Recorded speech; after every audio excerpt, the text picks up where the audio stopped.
Болестта като път. Част 2, глава 5. Сетивни органи.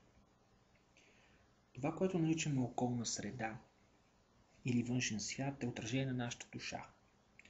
Едно огледало ни дава възможност да разглеждаме самите себе си и да се опознаваме по-добре.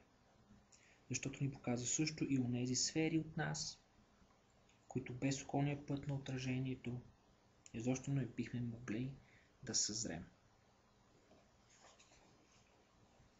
Късогледство.